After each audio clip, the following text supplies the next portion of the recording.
റബ്ബ് ഉദ്ദേശിക്കുമ്പോൾ റബ്ബ് ഉദ്ദേശിക്കുന്നതിലൂടെ റബ്ബ് ഉദ്ദേശിക്കുന്ന കാര്യം റബ്ബ് പ്രകടിപ്പിക്കുന്നു. അതാണ് മുഅ്ജിസത്തും കറാമത്തും. അതുകൊണ്ട് മറിയം ബീവിയുടെ കറാമത്ത് കണ്ട സക്കരിയ നബി സ്വല്ലല്ലാഹു അലൈഹി വസല്ലം ചെയ്തതെന്താ? സൂറത്ത് ആൽ ഇംറാനിൽ കാണാം, ഹുനാലിക ദഅ സക്കരിയ റബ്ബ. മറിയം ബീവിയുടെ മുമ്പിലേക്ക് സക്കരിയ സ്വല്ലല്ലാഹു അലൈഹി വസല്ലം കടന്നു വരുമ്പോഴെല്ലാം സുഭിക്ഷമായ ഭക്ഷണം കാണുന്നു. എവിടുന്നാണ് മറിയം ഈ ഭക്ഷണം എന്ന് ചോദിക്കുമ്പോൾ ഖാലത്ത് ഹുവ മിൻ ഇൻദില്ലാഹ് ഇന്നല്ലാഹ യർസുഖു മൻ യശാ ബിഗൈരി ഹിസാബ്. ഹുവ മിൻ ഇൻദില്ലാഹ്, ഈ ഭക്ഷണം റബ്ബിൽ നിന്നാണ്, അല്ലാഹുവിൽ നിന്നാണ്. ഇന്നല്ലാഹ യർസുഖു മൻ യശാ ബിഗൈരി ഹിസാബ്. അല്ലാഹു ഉദ്ദേശിക്കുന്നവർക്ക് ഒരു കണക്കുമില്ലാതെ അവൻ കൊടുക്കും. ഇത് കേട്ടപ്പോൾ സക്കരിയ നബി എന്താ ചെയ്തത്? ഇത്ര കറാമത്തുള്ള നിങ്ങൾ വേണ്ടായിട്ടാണോ ഞാനൊരു കുട്ടിയില്ലാതെ ഇടങ്ങാറാകുന്നത്? അതുകൊണ്ട് എനിക്കൊരു കുട്ടിയെ തരണേ എന്ന് മറിയമ്മിനോട് തേടുകയല്ല സക്കരിയ നബി ചെയ്തത്. മറിച്ച് സൂറത്ത് ആലി ഇംറാനിൽ തൊട്ടടുത്ത ആയത്തെന്താ? ഹുനാലിക ദഅ സക്കരിയ റബ്ബ. അവിടെ വെച്ച് സക്കരിയ അലൈഹിസ്സലാത്തു വസ്സലാം തന്റെ റബ്ബിനോട് പ്രാർത്ഥിച്ചു, നാഥനോട് പ്രാർത്ഥിച്ചു, നാഥ, മറിയമ്മിന് ഈ രൂപത്തിൽ നൽകാൻ നിനക്കാകുമെങ്കിൽ എനിക്കൊരു സ്വാലിഹായ സന്താനത്തെ നീ പ്രദാനം ചെയ്യണേ എന്ന അർത്ഥത്തിൽ സക്കരിയ നബി സ്വല്ലല്ലാഹു അലൈഹി വസല്ലം ദുആ ചെയ്യുന്നു. അപ്പൊ കറാമത്ത് കണ്ടവർ റബ്ബിലേക്കാണ് അടുത്തത്. കറാമത്ത് ആരിലൂടെ പ്രകടമായോ അവരിലേക്കല്ല അടുത്തത്. മുഅ്ജിസത്ത് കണ്ടവർ ആ മുഅ്ജിസത്തിലൂടെ റബ്ബിലേക്കാണ് അടുത്തത്. ആരിലൂടെയാണോ മുഅ്ജിസത്ത് വന്നത് അവരോട് പ്രാർത്ഥിക്കാനല്ല അവർ പഠിച്ചത്. കറാമത്തും മുഅ്ജിസത്തും കാര്യകാരണ ബന്ധത്തിന് അപ്പുറത്താണ്. അല്ലാതെ ലോകത്തോട് സൃഷ്ടി ചെയ്യുന്ന ഏത് കാര്യവും അതെല്ലാം കാര്യകാരണ ബന്ധത്തിന്റെ അടിസ്ഥാനത്തിൽ തന്നെ. അതുകൊണ്ട് ഏത് ജീവിയും വിശക്കുമ്പോൾ ഭക്ഷണം കഴിക്കുന്നു, ഏത് ജീവിയും വെള്ളം കുടിക്കുന്നു, ഏത് ജീവികളും ഇണചേരുന്നു, ഏത് ജീവികളും അസുഖമായി ചത്തുപോകുന്നു. കാര്യകാരണ ബന്ധം എല്ലാവർക്കും ബാധകം. ഈ കാര്യകാരണ ബന്ധത്തിന്റെ അടിസ്ഥാനത്തിലെ ലോകത്തെ ഏത് സൃഷ്ടിയും പ്രവർത്തിക്കുകയുള്ളൂ. അതിനപ്പുറം പ്രവർത്തിക്കാൻ റബ്ബിന് മാത്രമേ സാധിക്കൂ. മരുന്നില്ലാതെ ലോകം ശമിപ്പിക്കാൻ കഴിയുന്നവൻ അല്ലാഹു മാത്രം. ഏത് രംഗത്തും കാര്യകാരണ ബന്ധങ്ങൾക്ക് അതീതമായി ഇടപെടാൻ കഴിയുന്നവൻ അല്ലാഹു മാത്രം. അതുകൊണ്ട് പ്രാർത്ഥന റബ്ബിനോട് മാത്രം. അതിലെയാണ് ആ കാര്യകാരണ ബന്ധങ്ങൾക്ക് അതീതമായ അവസ്ഥയാണ് അഭൗതികം എന്ന പദം കൊണ്ട് ഈ രംഗത്ത് നാം അർത്ഥമാക്കിയത്. അതാണ് അഭൗതികമായ കഴിവ് റബ്ബിന് മാത്രമേയുള്ളൂ എന്ന് കാലമിത്രയും നാം പഠിപ്പിച്ചത്. ബഹുമാന്യനായ കുഞ്ഞീദ് മദനി അദ്ദേഹത്തിന്റെ ഇസ്ലാമിന്റെ ജീവൻ എന്ന പുസ്തകത്തിന്റെ 12ാമത്തെ പേജിൽ അദ്ദേഹം രേഖപ്പെടുത്തി വെച്ചു, അഭൗതികമായ കഴിവ് റഹ്മാനായ റബ്ബിന് മാത്രമേയുള്ളൂ. എന്നാൽ അഭൗതികമായ മാർഗത്തിൽ ഗുണവും ദോഷവും വരുത്താനുള്ള കഴിവ് ലോകരക്ഷിതാവായ അല്ലാഹുവിന് മാത്രമേയുള്ളൂ. അവന്റെ പടപ്പുകളിൽ ഒരാൾക്കും ആ കഴിവില്ല. ഒരു പടപ്പിനും ആ കഴിവില്ല. ഏത് സൃഷ്ടിക്കും അഭൗതികമായ കഴിവില്ല. പക്ഷേ കഴിവുണ്ട് എന്ന് മനുഷ്യൻ വിശ്വസിക്കുന്നു പലരെയും കുറിച്ച്. ചിലര് പറയുന്നു, ജാനത്ത് പോയി പ്രാർത്ഥിച്ചാൽ എന്റെ രോഗത്തിന് ശമനം കിട്ടുന്നുണ്ട്. ഇയാൾ വിശ്വസിക്കുന്നു ഈ രോഗം ശമിപ്പിച്ചത് ജാനത്ത് തങ്ങളാണെന്ന്. എന്നാൽ ഇയാൾക്ക് രോഗമുള്ളതോ, ഇയാൾ ജാനത്തിൽ വന്നതോ, ഇയാൾ തേടിയതോ, ഇപ്പോൾ രോഗം സുഖപ്പെട്ടതോ ജാനത്തിലെ തങ്ങള് അറിഞ്ഞിട്ടേ ഇല്ല. അതിവന്റെ കേവല വിശ്വാസം മാത്രം തങ്ങളാണ് ഇതെല്ലാം പരിഹരിച്ചതെന്ന്. മറ്റു കേന്ദ്രങ്ങളിൽ ചെന്ന് ദൈവേതര ശക്തികൾക്ക് മുമ്പിൽ നേർച്ചയും വഴിപാടും പൂജയും പ്രാർത്ഥനയും അർപ്പിക്കുന്ന ഹൈന്ദവരും ക്രൈസ്തവരും അവർ വിശ്വസിക്കുന്നു യേശുവോട് തേടിയിട്ടാണ് എന്റെ പ്രശ്നം പരിഹരിക്കപ്പെട്ടത്. പല ദേവന്മാരുടെ മുമ്പിൽ ചെന്ന് പ്രാർത്ഥിച്ചിട്ടാണ് എന്റെ പ്രശ്നം പരിഹൃതമായത്. യഥാർത്ഥത്തിൽ കോടാനുകോടി ക്രിസ്ത്യാനികൾ ഈസാ നബിയോട് പ്രാർത്ഥിക്കുന്നുവെങ്കിലും ഈസാ നബി സ്വല്ലല്ലാഹു അലൈഹി വസല്ലം അങ്ങനെ പ്രാർത്ഥിക്കുന്നുവെന്ന കാര്യം പോലും അറിയുന്നില്ല എന്നാണ് ഖുർആൻ സൂറത്ത് മാഇദയിൽ പരിചയപ്പെടുത്തിയത്. കാരണം അഭൗതികമായ കേൾവി അവർക്കാർക്കുമില്ല, അഭൗതികമായ കാഴ്ച അവർക്കാർക്കുമില്ല, അഭൗതികമായ കഴിവ് അവർക്കാർക്കുമില്ല. ഒരു പടപ്പിനുമില്ല, മനുഷ്യനുമില്ല, മൃഗങ്ങൾക്കുമില്ല, പക്ഷികൾക്കുമില്ല, ജിന്നുകൾക്കുമില്ല, മലക്കുകൾക്കുമില്ല. ഓരോരുത്തന്റെയും ഒരു സൃഷ്ടിയുടെയും കഴിവ് അഭൗതികമല്ല, അഭൗതികമായ കഴിവില്ല. എന്നാൽ ഈ വേർതിരിവ് മനസ്സിലാക്കാതെയോ മനസ്സിലായില്ലെന്ന് അഭിനയിച്ചോ എന്നറിയില്ല പല ആളുകളും പലരുടെയും മേൽ ശിർക്ക് ആരോപിക്കാൻ വേണ്ടി ജിന്നിനെയും മലക്കിനെയും അഭൗതിക പട്ടികയിലേക്ക് ചേർത്തു. അവരുടെ കാഴ്ചയും കേൾവിയുമെല്ലാം അഭൗതികമാണ് എന്ന തരത്തിലുള്ള വ്യാഖ്യാനങ്ങൾ വന്നു. അതുകൊണ്ട് ആ ജിന്നിനോട് ഒരാൾ മിണ്ടിയാൽ തന്നെ ആ മിണ്ടല് പോലും ശിർക്കായി പോയി. എന്ത് ചോദിച്ചാലും എന്തു പറഞ്ഞാലും അതെല്ലാം ശിർക്കായി മാറും എന്ന് ദുരുദ്ദേശപരമായി ചിലർ പറയാൻ ആരംഭിച്ചു. അവിടെയാണ് യാ ഇബാദല്ലാഹ് വീണ്ടും ചർച്ച വന്നത്. ലോകത്ത് യാ ഇബാദല്ലാഹ് ആദ്യമായി ചർച്ചയാക്കിയത് അല്ലാഹുവില്ലാത്തവരെ വിളിച്ചു പ്രാർത്ഥിക്കാൻ തെളിവന്വേഷിക്കുന്ന ഖുബൂരികൾ തന്നെയാണ്. അഭൗതികമായി റബ്ബിനോട് ചോദിക്കാമോ എന്ന്, കാര്യകാരണ ബന്ധങ്ങൾക്കതീതമായ ചോദ്യങ്ങളെല്ലാം പ്രാർത്ഥനയാണെന്ന്, അതുകൊണ്ട് ആ പ്രാർത്ഥന റബ്ബിനോട് ആകാവൂ എന്ന് മുസ്ലിം ലോകം പഠിപ്പിച്ചു ഇത്തരം ആളുകളെ. എന്നാൽ റബ്ബല്ലാത്തവരെ വിളിച്ചു പ്രാർത്ഥിക്കുന്ന ഇസ്തിഗാസവാദികൾ അവര് വാദിച്ചു, ഇത് നിങ്ങൾ കൊണ്ടുവന്ന പുത്തൻ നയമാണ്, അഭൗതികമായത് റബ്ബിനോട് മാത്രം ചോദിക്കുക എന്നൊരു സിസ്റ്റം അല്ലാഹു റസൂൽ പഠിപ്പിച്ചിട്ടില്ല. ഭൗതികമെന്നോ അഭൗതികമെന്നോ വ്യത്യാസമില്ലാതെ ആരോടും ചോദിക്കാം, എന്തിനും ചോദിക്കാം. സ്വർഗം കിട്ടാനും തേടാം, നരകത്തിൽ രക്ഷപ്പെടാനും തേടാം, ഈമാനോടെ മരിപ്പിക്കാനും തേടാം, ഹിദായത്തിനു വേണ്ടിയും തേടാം. അതാണല്ലോ ഖുതുബിയത്തിലൂടെ മുഹീദ്ദീൻ ശൈഖിനോട് ഹിദായത്തിനെ ചോദിച്ചത്. ബസ്സുൽ ഫുആദി സിറാത്തുൻ അൻത സാലികഹു ഫല്ലാഹു അഅ്താകഹു ഫഅൻത മാലികുഹു. ശൈഖേ, താങ്കളെല്ലാം പ്രവേശിച്ച ആ നേരായ വഴിയിലേക്ക് എന്റെ കൽബിന്, എന്റെ മനസ്സിന് താങ്കൾ വഴി കാണിക്കണേ ശൈഖേ എന്ന് ഖുതുബിയത്തിലൂടെ തേടുന്നു. മങ്കൂസ് മൗലിദിലൂടെ ارتكبت على الخطا غير حصر وعدد لك اشكو فيه يا سيدي خير النبي. പാപം പൊറുക്കാൻ നബിയോട് ആവശ്യപ്പെടുന്നു. شرف على موليدلوടെ عبدك المسكين يرجو فضلك الجم الوفير فيك قد احسنت ظني يا بشير يا نذير. നബിയെ, അങ്ങയുടെ മിസ്കീനായ സാധുവായ അടിമയാണ് ഞാൻ, അതിനാൽ സഹായിക്കണേ നബിയെ, നരകത്തിൽ നിന്ന് മോചനം നൽകണേ നബിയെ എന്ന് ശറഫ് അലാ മൗലീദിലൂടെയും തേടിക്കൊണ്ടിരിക്കുന്നു. എന്താ സമസ്തക്കാല ന്യായം?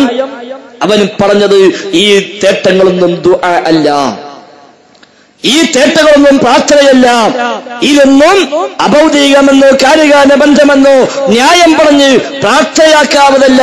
ഒരു വിളി പ്രാർത്ഥനയാകണോ എങ്കിൽ ആ വിളിക്കപ്പെടുന്നവൻ ഇലാഹാണെന്ന് വിശ്വസിക്കണം, സ്വയം കഴിവുണ്ട് എന്ന് വിശ്വസിക്കണം. അപ്പോഴേ ഒരു വിളി പ്രാർത്ഥനയാകൂ, അല്ലെങ്കിൽ പ്രാർത്ഥനയാവില്ല എന്ന പുത്തൻ ന്യായം അവന് കൊണ്ടുവന്നു. ലോകത്താദ്യമായി ആ വാദവുമായി വന്നത് സുബിക്കി എന്ന് പറയുന്ന അശ്അരി പണ്ഡിതനാണ്. സുബിക്കി എന്ന് പറയുന്ന അശ്അരി പണ്ഡിതൻ ശൈഖുൽ ഇസ്ലാം ഇബ്നു തൈമിയ്യയുടെ കാലഘട്ടത്തിൽ ജീവിച്ച സുബിക്കി എന്ന് പറയുന്ന പണ്ഡിതൻ, അദ്ദേഹമാണ് ലോകത്താദ്യമായി ഇസ്തിഗാസ എന്ന പേരിട്ടിട്ട് ഇസ്തിഗാസയും തശഫ്ഫുഉം തവസ്സുലുമെല്ലാം പറ്റുമെന്ന ന്യായം പറഞ്ഞിട്ട് ഈ ദുആഇനെ ഇസ്തിഗാസയായി മാറ്റിമറിച്ചത് ലോകത്താദ്യമായി സുബിക്കിയാണ്. ഇബ്നു തൈമിയ്യ റബ്ബിനോട് മാത്രമേ തേടാവൂ എന്ന്, ഈ ഇസ്തിഗാസയും ദുആയാണെന്ന്, അതുകൊണ്ട് ശിർക്കാണെന്ന് പഠിപ്പിക്കാൻ തുടങ്ങിയപ്പോൾ ആ ഇബ്നു തൈമിയ്യയെ ഗണ്ണിച്ചുകൊണ്ട് സുബിക്കി ഈ വാദവുമായി രംഗത്ത് വന്നു. എന്നിട്ട് അവസാനം അവർ കണ്ടെത്തിയ ഒരു പുതിയ വഴിയായിരുന്നു ഇസ്തിഗാസ ശിർക്കാണ് എന്ന് ഇബ്നു തൈമിയ്യക്ക് മുമ്പ് ലോകത്ത് ആരാ പറഞ്ഞത് എന്ന ചോദ്യം ഇങ്ങോട്ട് ചോദിക്കുക. ഏതുപോലെ 630 മരിച്ച മുളഫർ രാജാവ് നബിദിനാഘോഷമുണ്ടാക്കി. ഈ നബിദിനാഘോഷം അല്ല പഠിപ്പിച്ചിട്ടില്ല, റസൂൽ പഠിപ്പിച്ചിട്ടില്ല, സ്വഹാബത്തിന് പരിചയമില്ല, താബിഈകൾക്ക് പരിചയമില്ല, ഷാഫി ഇമാമിന് പരിചയമില്ല, അബൂ ഹനീഫ ഇമാമിന് പരിചയമില്ല, മുഹീദ്ദീൻ ശൈഖിന് പരിചയമില്ല, റിഫായി ശൈഖിന് പരിചയമില്ല എന്ന് നാം പറഞ്ഞപ്പോൾ തിരിച്ചൊരു ചോദ്യം ഇങ്ങോട്ട്, ഈ നബിദിനാഘോഷം പാടില്ല എന്ന് റസൂല് പറഞ്ഞിട്ടുണ്ടോ? പാടില്ല എന്ന് സ്വഹാബികൾ പറഞ്ഞിട്ടുണ്ടോ? പാടില്ല എന്ന് ഷാഫി ഇമാം പറഞ്ഞിട്ടുണ്ടോ? പാടില്ല എന്ന് മുഹീദ്ദീൻ ശൈഖ് പറഞ്ഞിട്ടുണ്ടോ? ഉണ്ടാവില്ലല്ലോ. എന്തുകൊണ്ട്?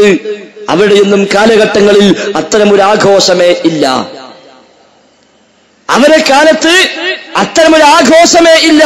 അതുകൊണ്ട് പാടില്ലെന്ന് പറയേണ്ട കാര്യവുമില്ല. 630 മരിച്ച മുളഫർ രാജാവ് കൊണ്ടുവന്നു. അപ്പൊ സ്വാഭാവികമായും പണ്ഡിതന്മാർ ഇടപെട്ടുകൊണ്ട് പറഞ്ഞു ഇത് പാടില്ല എന്ന്. എന്നതുപോലെ ഇബ്നു തൈമിയ്യക്ക് മുമ്പ് ലോകത്താരാണ് ഈ ഇസ്തിഗാസ ശിർക്ക് എന്ന് പറഞ്ഞത് എന്ന ചോദ്യം അപ്രസക്തമാണ്. കാരണം ഇബ്നു തൈമിയ്യയുടെ കാലഘട്ടത്തിലാണ് ഇസ്തിഗാസ പറ്റുമെന്ന വാദം വന്നത്. അതിനു മുമ്പ് ലോകത്തെവിടെയും ഇസ്തിഗാസ ജായിസ് എന്ന വാദം കേട്ടിട്ടില്ല. ഇബ്നു തൈമിയ്യയുടെ കാലത്ത് ജീവിച്ച സുബുക്കി എന്ന പണ്ഡിതൻ കൊണ്ടുവന്ന പുത്തൻ വാദമായിരുന്നു ഇസ്തിഗാസ റബ്ബല്ലാത്തോട് ചെയ്യാം, അത് ദുആ ആകുന്നില്ല. അപ്പോൾ ശൈഖുൽ ഇസ്ലാമിന് മുമ്പ് ലോകത്താല ശിർക്ക് എന്ന് പറഞ്ഞത് എന്ന ചോദ്യത്തിന് സലഫികൾ ചോദിച്ച മറുചോദ്യമായിരുന്നു സുബുക്കിക്ക് മുമ്പ് ലോകത്താല ഇസ്തിഗാസ പറ്റുമെന്ന് പറഞ്ഞത്. സുബുക്കിക്ക് മുമ്പ് ലോകത്താല ഇസ്തിഗാസ പറ്റുമെന്ന് പറഞ്ഞത് ഒരാളെയും കാണിക്കാൻ കുറെ കാലം അവർക്ക് സാധിച്ചില്ല. അവർ ഗവേഷണങ്ങൾ നടത്തി, തെളിവുണ്ടാക്കാൻ ശ്രമിച്ചു. അങ്ങനെ പല ആയത്തുകളും പല ഹദീസുകളും കൊണ്ടുവന്നു. എന്തിന്? അഭൗതികമായ വിളി, അല്ലാഹു അല്ലാത്തവരെ വിളിക്കാൻ ഖുർആൻ പഠിപ്പിക്കുന്നുണ്ട്, ഹദീസ് പഠിപ്പിക്കുന്നുണ്ട്, സ്വഹാബത്ത് ചെയ്തിട്ടുണ്ട്, താബിഈകൾ ചെയ്തിട്ടുണ്ട്, ഇമാമുമാർ ചെയ്തിട്ടുണ്ട്. സുബ്ഹി കൊണ്ടുവന്ന പുത്തൻ വാദമല്ല എന്ന് സ്ഥാപിക്കാൻ വേണ്ടി അവർ പലതുമായും വന്നതിനെല്ലാം കൃത്യമായ മറുപടി സലഫി ലോകം നൽകുകയും ചെയ്തു. അവര് കൊണ്ടുവന്ന തെളിവാണല്ലോ വസ്അൽ മൻ അർസൽനാ മിൻ ഖബ്ലിക മിർ റുസുലിനാ എന്ന ആയത്ത്. കൊട്ടപ്പുറം സംവാദത്തിൽ കാന്തപുരം മുസ്ലിയാർ ഓതി പരസ്യവേദിയിൽ വെച്ച് ആദ്യമായിട്ട് വസ്അൽ മൻ അർസൽനാ മിൻ ഖബ്ലിക മിർ റുസുലിനാ, പ്രവാചകരെ താങ്കൾക്ക് മുമ്പ് നിയോഗിക്കപ്പെട്ട അമ്പിയാക്കളോട് മുർസലീങ്ങളോട് ചോദിക്കൂ നബിയേ എന്ന് ഖുർആൻ പറയുന്നുവല്ലോ. ഈ ചോദ്യം അഭൗതികമല്ലേ? ഈ ചോദ്യം കാര്യകാര്യത്തിനപ്പുറത്തല്ലേ? അതുകൊണ്ട് ഒന്നുകിൽ ഈ ചോദ്യത്തിലൂടെ നബിയും ശിർക്ക് ചെയ്തു എന്ന് നിങ്ങൾ സമ്മതിക്കണം, അതല്ലെങ്കിൽ അഭൗതികമായ വിളി ശിർക്കല്ല എന്ന് നിങ്ങൾ സമ്മതിക്കണം. എന്തേ നമ്മൾ പറഞ്ഞത്? അങ്ങനെ ആയത്തില്ല എന്ന് പറഞ്ഞോ? ആയത്തില്ല എന്ന് പറഞ്ഞോ? ഇല്ലല്ലോ. പിന്നെയോ ആയത്തുണ്ട്, സൂറത്തുൽ സുഖ്റുഫിലാണ് ആ വചനം. പക്ഷേ ഈ ആയത്തിൽ പറഞ്ഞ ചോദ്യം അഭൗതികമായ ചോദ്യമല്ല, കാര്യകാല ബന്ധത്തിനപ്പുറമുള്ള ചോദ്യമല്ല. ഇത് കേവലം പരസ്പരമുള്ള കാര്യകാല ബന്ധത്തിനുള്ളിൽപ്പെട്ട ചോദ്യം മാത്രം. കാരണം ആയത്തിന്റെ വ്യാഖ്യാനങ്ങളിൽ കാണാം, ഒന്നുകിൽ മിഅ്റാജിന്റെ രാത്രിയിൽ അമ്പിയാക്കളെയെല്ലാം നബിതങ്ങൾക്ക് വേണ്ടി ഒരുമിച്ച് കൂട്ടപ്പെട്ട് അവർക്ക് ഇമാമായി നിസ്കരിച്ച് ആ സമയത്ത് നമസ്കാര ശേഷമാണ് ജിബ്രീൽ സ്വല്ലല്ലാഹു അലൈഹി വസല്ലം വന്നുകൊണ്ട് പറഞ്ഞത്, ഇലാ പ്രവാചകരെ, കഴിഞ്ഞുപോയ അമ്പിയാക്കൾ ചോദിച്ചു നോക്കൂ, അവരോട് ആരോടെങ്കിലും അല്ലാഹു അല്ലാത്തവരെ ആരാധിക്കാൻ നാം നിശ്ചയിച്ചിരുന്നുവോ എന്ന് ചോദിക്കൂ നബിയെ എന്ന് പറഞ്ഞിടത്താണ് ഈ വചനം. അല്ലെങ്കിൽ കഴിഞ്ഞകാല പ്രവാചകന്മാരുടെ സമുദായങ്ങളിലാ ഇവിടെ ജീവിച്ചുകൊണ്ടിരിക്കുന്നു. ആ സമുദായങ്ങളോട് ചോദിച്ചു നോക്കൂ, നിങ്ങളുടെ ആരുടെങ്കിലും വേദഗ്രന്ഥത്തിൽ പറഞ്ഞുവോ അല്ലാഹു അല്ലാത്തവരെ ആരാധിക്കാൻ? അതുകൊണ്ട് രണ്ടർത്ഥത്തിലാണെങ്കിലും ഈ ചോദ്യം അഭൗതികമല്ല, ഈ ചോദ്യം കാര്യകാരണ ബന്ധങ്ങൾക്ക് അതീതമല്ല. അതിനാൽ കാര്യകാരണ ബന്ധങ്ങൾക്ക് അതീതമായ ചോദ്യത്തിന് ഈ ആയത്ത് തെളിവല്ല. അതോടുകൂടി ആയത്ത് അവർ വിടേണ്ടി വന്നു. പിന്നെ വാദപ്രതിവാദങ്ങളിൽ കാര്യമായി നാം അത് കേട്ടിട്ടില്ല. ഈ കഥയൊന്നും അറിയാത്ത ഏതെങ്കിലുമൊക്കെ മുസ്ലിയാക്കന്മാർ എവിടെങ്കിലുമൊക്കെ ഓതുന്നുണ്ടാകുമെന്നല്ലാതെ പിന്നെ കാര്യമായി നമ്മളത് അങ്ങനെ കേട്ടിട്ടില്ല അവരെ വായിൽ നിന്ന്. അതുപോലെ കൊണ്ടുവന്നു ഉൻദുർന എന്ന ആയത്ത് കോട്ടക്ക സംവാദത്തിൽ. എന്തിനാ കൊണ്ടുവന്നത്? നബിയോട് ഉൻദുർന എന്ന് പറയാൻ അല്ലാഹു തആല പഠിപ്പിക്കുന്നു. അപ്പോൾ നബിയോട് നാം ഉന്നുന്ന എന്ന് പറഞ്ഞാൽ അത് അഭൗതികമായ പറച്ചിലല്ലേ? അത് കാര്യകാര്യ ബന്ധങ്ങൾക്ക് അതീതമല്ലേ?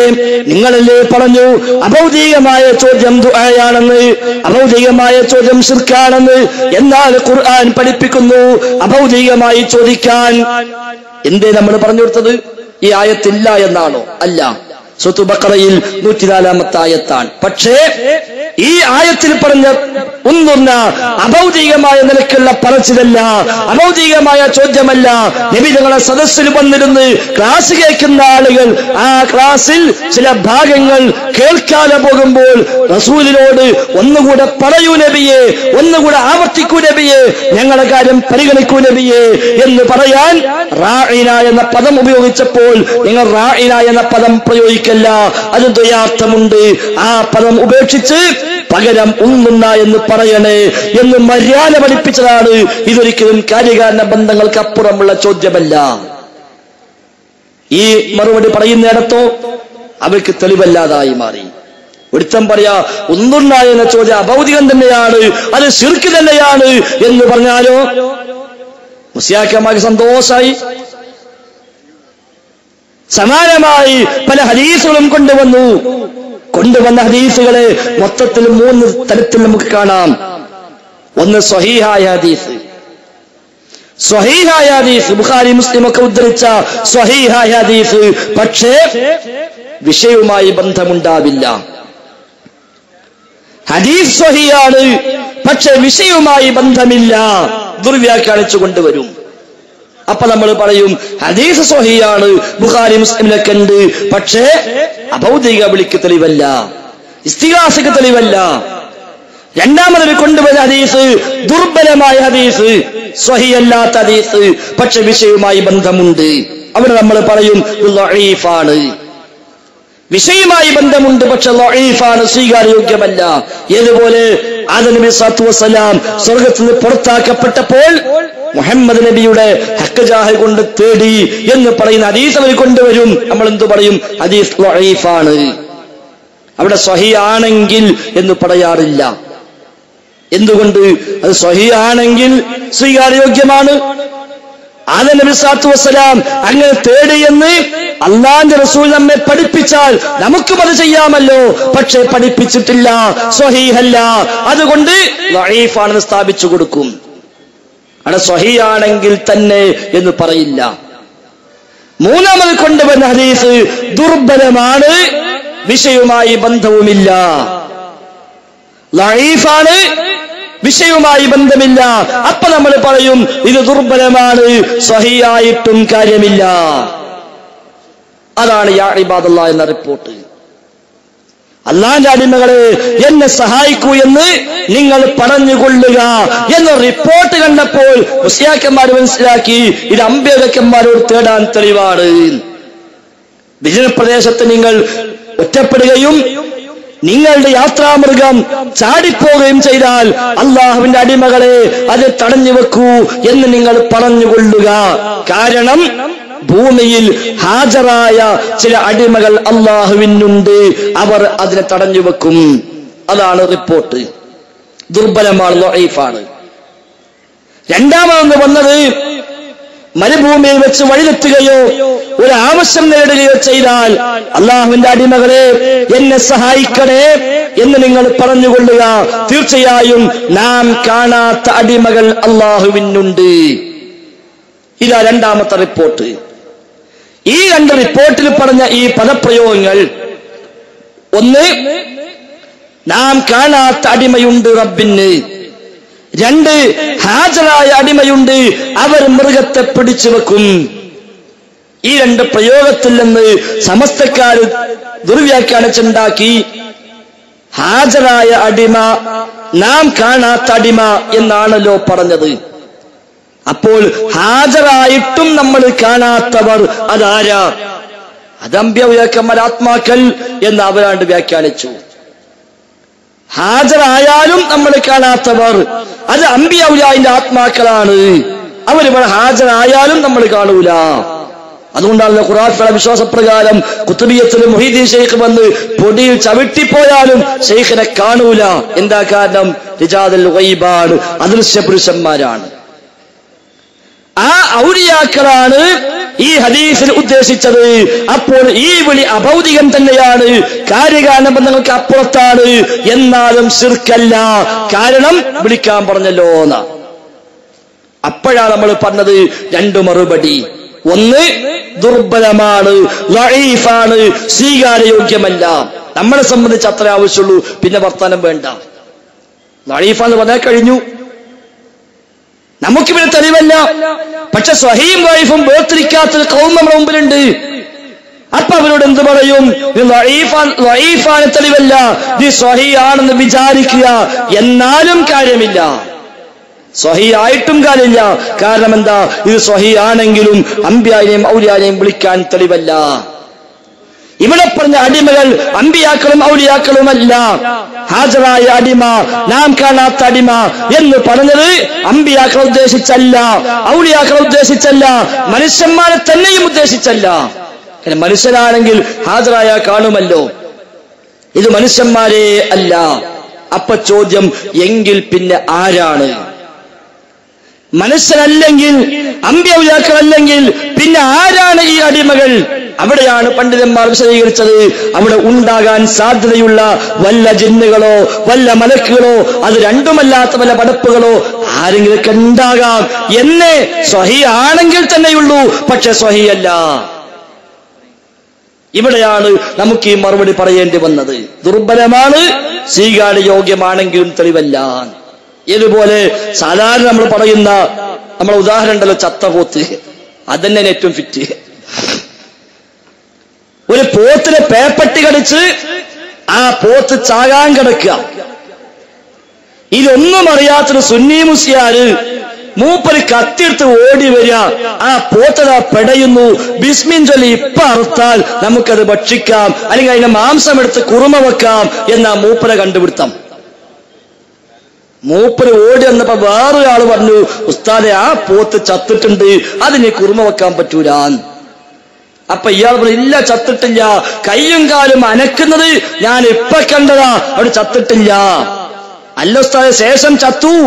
ഇപ്പൊ ചത്തോ ചത്തിയിലെ തർക്കം. അപ്പൊ മൂന്നാമതെടുത്ത പറഞ്ഞു, ഉസ്താദെ ആ പോത്ത് ചത്തു കഴിഞ്ഞു, ഇനി ചത്തിട്ടില്ല, ജീവന്റെ വിചാരിക്ക, എന്നാലും ഇത് കുറുമ വെക്കാൻ പറ്റൂല.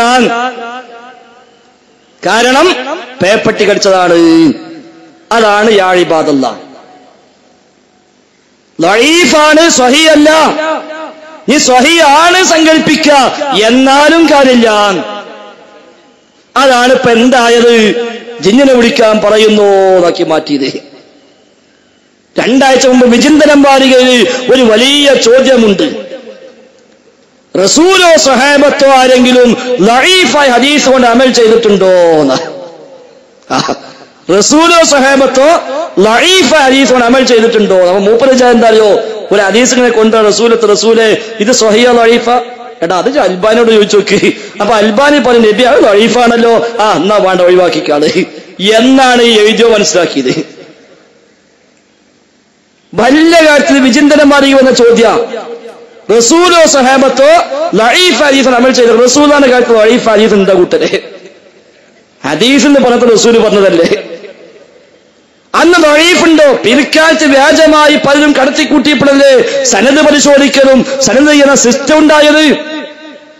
റസൂലുള്ളാഹിന്റെ കാലത്ത് റസൂലുള്ളാഹിന്റെ മുടി കൊണ്ടുവന്നാല് ആരെങ്കിലും ചോദിക്കോ അനസുല്ലാഹിനോട്, ഈ മുടിക്ക് സനദ് എവിടേക്കോ? ഇല്ലല്ലോ. അപ്പ കാന്തപുരം മുസ്ലിയാർ കൊണ്ടുവന്നപ്പോഴോ നമ്മൾ ചോദിച്ചു സനദ് എവിടെ? കാരണം മൂപ്പരിക്കാൻ സനദില്ല. അപ്പൊ മൂപ്പർക്ക് പറഞ്ഞ മുടിക്ക് എന്തായാലും ഉണ്ടാവില്ല എന്ന് നമുക്കറിയാം. അപ്പൊ എന്നിട്ട് ചോദിക്ക, റസൂലോ സഹാബത്തോ ലഈഫ ഹദീസ് അമൽ ചെയ്തേക്കണോന്നാ. അപ്പൊ പർച്ചലായിട്ട് നമ്മളൊക്കെ ഇപ്പോ ഇനി ഒരു സ്ഥലത്ത് പോയി കുടുങ്ങിയാല് യാ ഇബാദല്ലാഹ് എന്ന് വിളിക്കും എന്നാണ് പറഞ്ഞു പ്രചരിപ്പിച്ചുണ്ടാക്കിയത്. അതേ വിചിന്തനത്തിലാണല്ലോ മാസവക എഴുത്ത്. യാ ഇബാദല്ലയിൽ ഇബാദാണ്ട് വെട്ടിയിട്ട് യാ അല്ലാഹ് പ്രശ്നം തീരൂലേന്ന. ഇബാദ് വെട്ടിയിട്ടാണല്ലോ നമ്മളൊക്കെ ഖുറാഫിൽ നിന്ന് പോന്നത്. നമ്മുടെ ആ ഇബാദ് എന്നോ വെട്ടി വെട്ടേണ്ട ഇബാദത്ത് ഏതാണോ ആ ഇബാദത്തിനെ എന്നോ വെട്ടിയിട്ടാണ് നമ്മളൊക്കെ സുന്നിന്ന് വിട്ടിട്ട് മുജാഹിദായ തന്നെ. ഇനി ഇവിടെ വെട്ടേണ്ട ഇബാദത്തില്ല, ഉള്ള വെട്ടേണ്ട ഇബാദത്ത് എന്നോ വെട്ടിയിട്ടുണ്ട്. അപ്പൊ ഇവിടെ ജിന്നിനോട് ചോദിക്കാനോ ജിന്നിനോട് തേടാനോ പ്രാർത്ഥിക്കാനോ ഭൗതികമോ അഭൗതികമോ ഹയ്യും ഹാദും ഖാദിറോ അതിന് ഗായിബോ ഗൈറു ഖാദിറോ എന്തോ ആവട്ടെ, ജിന്നുമായുള്ള യാതൊരു ഇടപാടിനും ഒരൊറ്റ കുട്ടിയും പോകുന്നില്ല. അങ്ങനത്തെ പ്രശ്നവും ഇവിടെ ഇല്ല. പിന്നെ എന്തിനാ അത് കൊണ്ടുവന്നത്?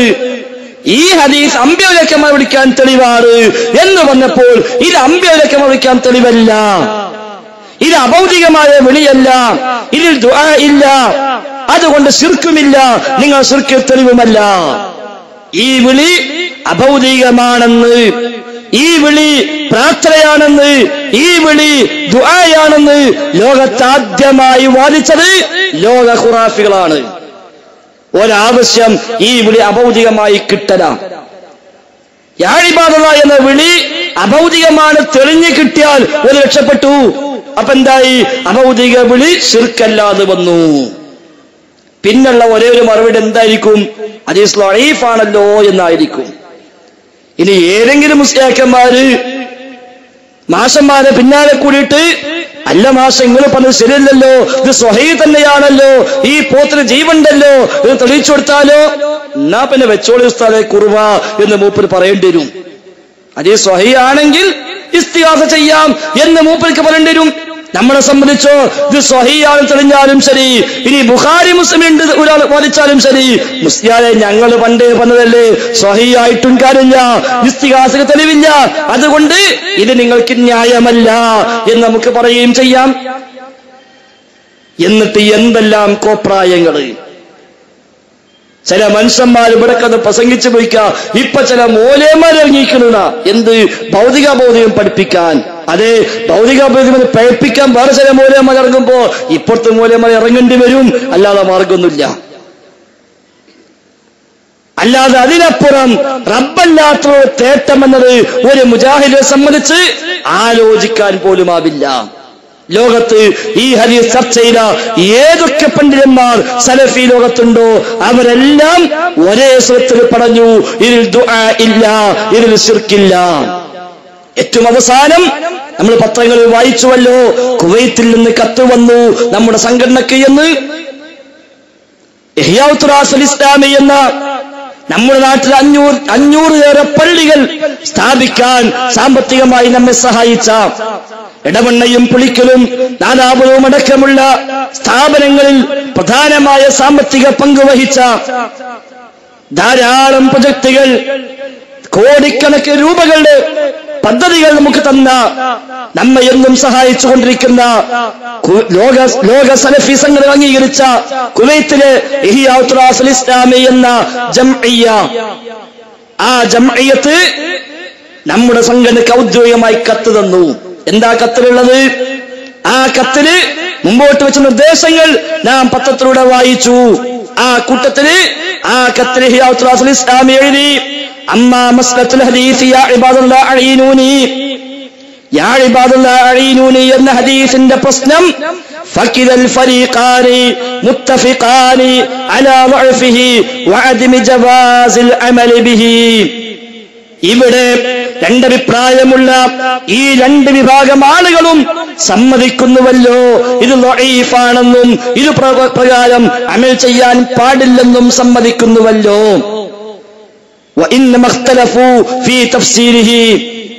ഇനിയുള്ള അഭിപ്രായ വ്യത്യാസം ഇതിന്റെ വ്യാഖ്യാനത്തിൽ മാത്രമാണ്. ദഈഫാന്ന് എല്ലാവരും സമ്മതിക്കുന്നുണ്ട്, പ്രാവർത്തികമാക്കാൻ പാടില്ലെന്ന് എല്ലാവരും സമ്മതിക്കുന്നുണ്ട്. പക്ഷേ ഇവിടെ പറഞ്ഞ അള്ളാന്റെ അടിമകൾ എന്നത് ആര്? അവിടെയാണ് അഭിപ്രായ വ്യത്യാസമുള്ളത് നിങ്ങൾക്കിടയിൽ. നമുക്ക് എഴുതി കത്താം. എന്നിട്ട് പറയാം ഫൽ ഖിലാഫു, എന്താ അഭിപ്രായ വ്യത്യാസം?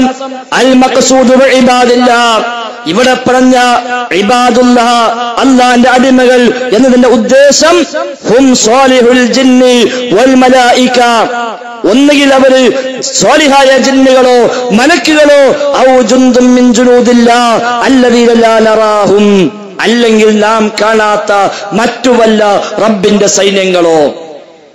ഇതായിരിക്കാം ഉദ്ദേശം. طرف يرى هذا تفسير شركي باطل ومن يقل به لا بد أن يهجر. ഇതിന്റെ ഉദ്ദേശം ജിന്നാകാമെന്നോ മലക്കാകാമെന്നോ അല്ലാത്ത സൈന്യങ്ങളാകാമെന്നോ പറയുന്ന വ്യാഖ്യാനം ശിർക്കായ വ്യാഖ്യാനമാണെന്നും ആ വ്യാഖ്യാനം പറഞ്ഞവന് സംഘടനയിൽ മാറ്റി നിർത്തണമെന്നുമാണ് ഒരു കൂട്ടർ അഭിപ്രായപ്പെടുന്നത്. എന്നാൽ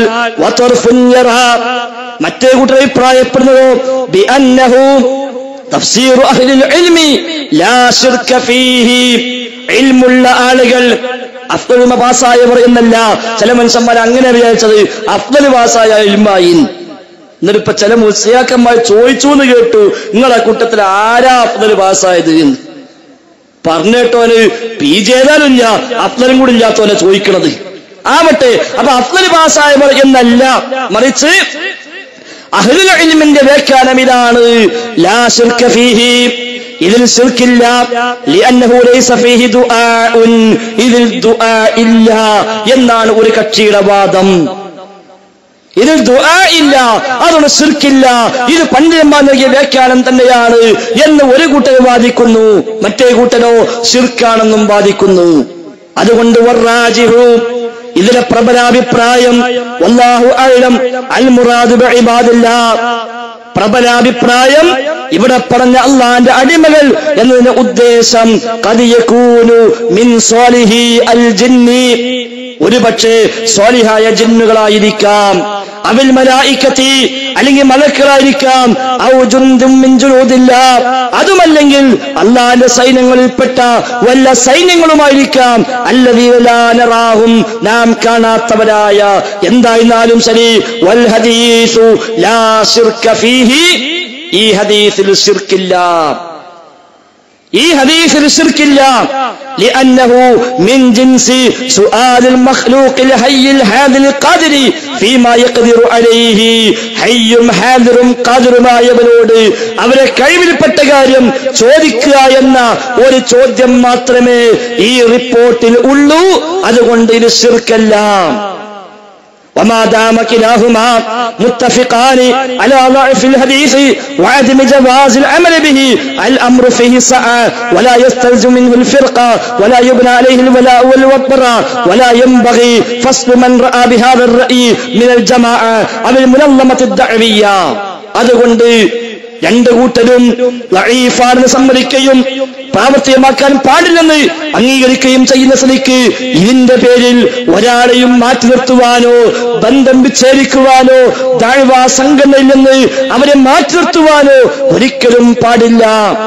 ഇനി വഅമ്മാ മസ്അലത്തുൽ ഇസ്തിആനത്തി ബിൽ ജിന്നി, ജിന്നിനോട് സഹായം തേടുക എന്ന വിഷയം, ഫതർഫുൻ യറാ അന്നൽ ഇസ്തിആനത ബിൽ ജിന്നി ശിർകുൻ മുത്ലഖൻ ബിജമീഇ അൻവാഇഹാ. ഒരു കൂട്ടർ പറയുന്നു ജിന്നിനോട് എന്ത് സഹായം ചോദിച്ചാലും എന്ത് തന്നെ പറഞ്ഞാലും അതെല്ലാം ശിർക്ക് തന്നെയാണ് എന്ന് ഒരു കൂട്ടർ പറയുന്നു. والطرف الآخر يرى أن الاستعانة بالجن منها ما هو شرك ومنها ما هو ليس بشرك. ഒരു കൂട്ടരുടെ വാദമോ ശിർക്കായ വിളിയുണ്ട്, ശിർക്കല്ലാത്ത വിളിയുണ്ട്.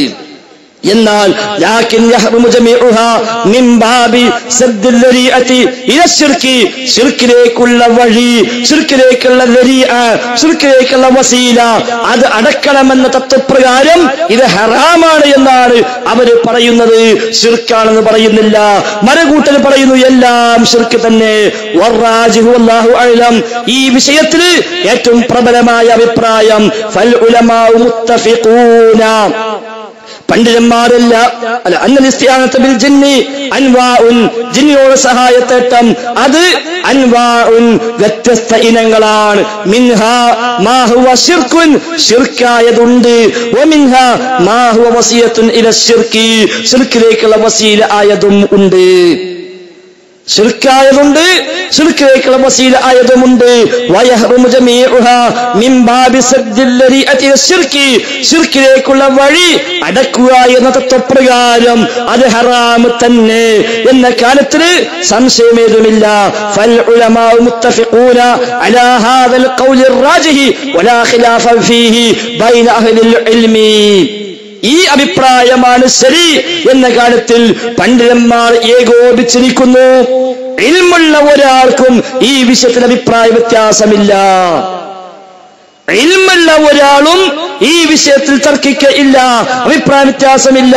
അതുകൊണ്ട് വകുല്ലുകും മുത്തഫിഖൂന അലാ അദ്മിൽ ജവാസി വലില്ലാഹിൽ ഹംദ്, ജായിസാണെന്ന് നിങ്ങളിൽ ആർക്കും വാദമില്ലല്ലോ, ഒരാളും വാദിക്കുന്നില്ലല്ലോ. അതുകൊണ്ട് ഫലാ യഹ്താജു ഇലാ തഅമ്മുഖി ഫിൽ മസ്അല, ഈ വിഷയം ആഴത്തിലേക്ക് ഇറങ്ങി ചർച്ച ചെയ്യേണ്ടുന്ന യാതൊരു ആവശ്യവുമില്ല. വഅൻ യകുന സബബൻ ലിൽ ഫിർഖതി വൽ അദാവത്തിൽ ബഗ്ലാഇ ബൈന ദുആതി والقياديين لندوة المجاهدين وجمعية العلماء بكيرلا لأن الخلاف شر. ഇതിന്റെ പേരിൽ ജംഇയ്യത്തുൽ ഉലമയുടെയോ നദ്വത്തുൽ മുജാഹിദീന്റെയോ നേതാക്കൾക്കിടയിലോ പ്രബോധകർക്കിടയിലോ ഒരു അഭിപ്രായ വ്യത്യാസമോ ശത്രുതയോ വിദ്വേഷമോ ഉണ്ടാകാൻ ഒരിക്കലും ഇത് കാരണമായി കൂടാ. ആ വഴിയിലേക്ക് ഇത് കൊണ്ടുപോകാനും പാടില്ല എന്ന് അവർ കത്തെഴുതി അറിയിക്കുന്നു. ശേഷം അവർ 8 നിർദ്ദേശങ്ങൾ വെക്കുകയും ചെയ്യുന്നു. ഈ നിർദ്ദേശം പാലിക്കാൻ നിങ്ങൾ തയ്യാറാകണമെന്നും പ്രതികരണം അറിയിക്കണമെന്നും പറഞ്ഞുകൊണ്ട് കത്തെഴുതി ആർക്കെല്ലാം? ഒന്ന് അബ്ദുള്ള കോയ അൽ മദനി, അബ്ദുൽ ഖാദിർ സൈനുദ്ദീൻ അൽ ഫാറൂഖി, മുഹിയുദ്ദീൻ മുഹമ്മദ് അൽ ഉമരി, മുഹമ്മദ് മുഹിയുദ്ദീൻ അൽ മദനി ഹഫിളഹുമുല്ലാഹ്. ജംഇയ്യത്തിന്റെയും കെഎൻഎമ്മിന്റെയും സെക്രട്ടറി പ്രസിഡന്റുമാർക്ക് ജംഇയ്യത്തുൽ ഉലമ ഇഹ്യാഉൽ ഇസ്ലാമി എന്ന ജംഇയ്യ ആ സംഘടന കത്തയച്ചു. അപ്പൊ ലോകത്തുള്ള സലഫി പണ്ഡിതന്മാരുടെ വീക്ഷണം എന്തോ അതേ മുജാഹിദ് പ്രസ്ഥാനത്തിലെ പ്രബോധകന്മാരെല്ലാം പറഞ്ഞിട്ടുള്ളൂ.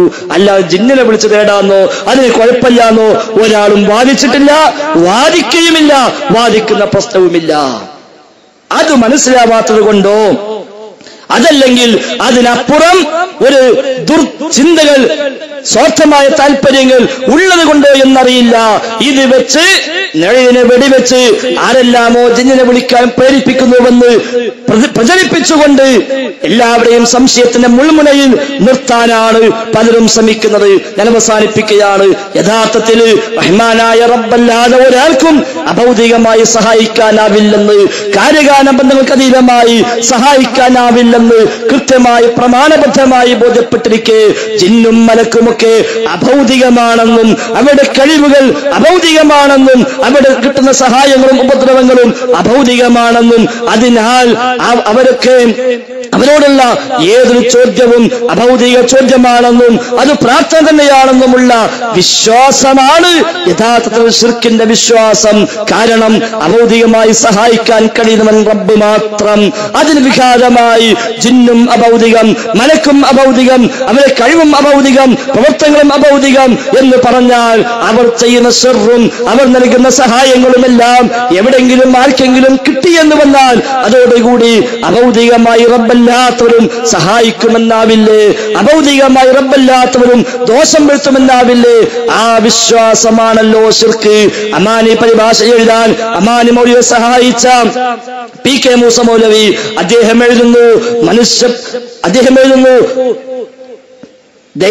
അപ്പോൾ അഭൗതികമായ മാർഗങ്ങളിലൂടെ സൃഷ്ടികൾക്ക് ഗുണമോ ദോഷമോ വരുത്തി തീർക്കുവാൻ ആരെങ്കിലും ഏതെങ്കിലും വിധേന സാധിക്കുമെന്ന് വിചാരിച്ചു കഴിഞ്ഞാൽ ആ വിചാരവും ആ വിശ്വാസവും പ്രവൃത്തികളും തൗഹീദിനെതിരായി ഭവിക്കുന്നു, അല്ലെങ്കിൽ ശിർക്കായിത്തീരുന്നു.